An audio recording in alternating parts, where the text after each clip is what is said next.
Hi, my name is Belinda Johnston and I'm a vet specialising in bereavement and the emotional impact of pet loss. This all started when I had a practice in London, and when I saw clients coming in with their animals having to make very difficult decisions, I was very aware that there was support that was needed and it was important that we gave it. What we're talking about here is the human companion-animal bond or human companion-animal relationship, and it varies. It's very unique and personal to a particular person and their pet. Not everybody is attached or bonded to their animal, but if you are, it's a very special relationship. When that relationship is being broken through illness or ill health, there will be a response, and that response is an emotional reaction which is normal, and it is called grief. And there are many different ways that you can be supported. Because grief is before, during and after the loss, it's important to get emotional support then if it is needed. And what is crucial is to recognise when you are struggling and to seek help, because there is help out there. You can talk to others, family, friends, your doctor, your vets, admit what's going on, and that helps to share the burden. Talking to your doctor if you're showing symptoms of real pain, vomiting, diarrhoea, those are real signs that people can have with grief which they don't realise are associated with the loss. Talking to a counsellor, a bereavement counsellor, which you can access either through your veterinary surgery or through your GP. There are some really good helplines available, one of which was initially started by the Society for Companion Animal Studies, called SCAS. It was then run jointly with the Blue Cross and now by the Blue Cross on their own. It's called the Pet Bereavement Support Service. It's a fantastic helpline run by trained volunteers who will provide a confidential listening ear. They also have an email aspect to it as well. The other people to consider are the Samaritans, a wonderful charity who are there for people in distress.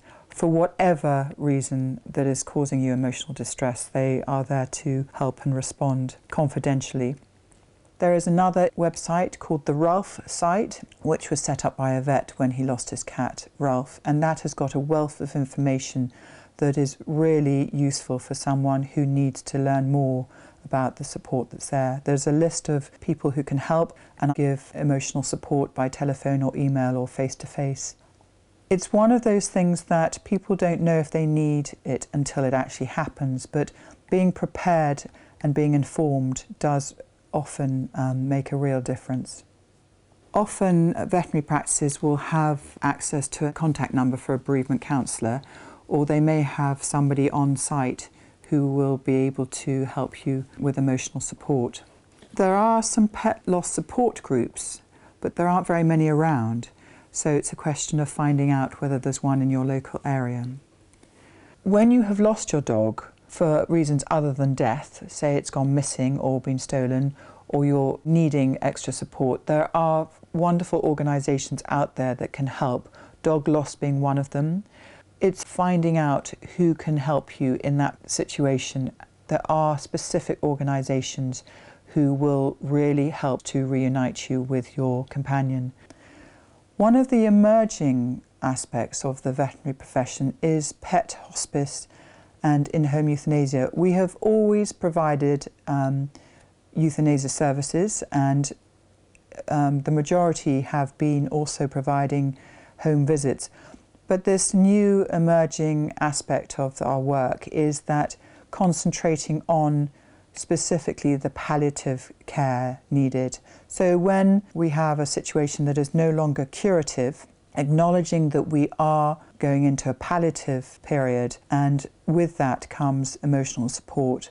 It's something that veterinary practices have been doing for years, but it is being focused on by a particular group of people at the moment, because it can be very difficult going into a surgery when you have made a difficult decision or you know you are likely to make a difficult decision. So to have someone coming to your home and supporting you through a period when there is gradual deterioration and this is called pet hospice. We're not talking about a structure where there are animals kept in the hospice structure. We're talking about actually providing palliative care and emotional support within the community in your own homes. When you are having to make difficult decisions, one of the things to bear in mind is that it may be that the symptoms that your animal is showing does not mean a difficult decision has to be made. There are many things that can be done to alleviate symptoms. So when you are anxious and concerned about what might be happening, please don't avoid going to discuss the seriousness of the situation with your vet, because it may be that your animal is in pain and giving pain relief is all that is needed to enable them to enjoy a good quality of life. When it comes to getting emotional support, it's free to anyone. When it comes to ringing a helpline and speaking to your GP, so anyone can access that emotional support. If you're going to a specific bereavement counsellor, there may well be a fee involved, but emotional support from Samaritans, the Pet Bereavement Support Service, from your veterinary surgery or from your GP, family and friends is all free. I have been helping to train the veterinary profession in how to cope with grieving clients, and in our discussions about the need for pre-bereavement support, so pre-euthanasia support, I have become very aware that it is difficult to provide that. So one of the things that I have done is to set up a charity called Our Special Friends.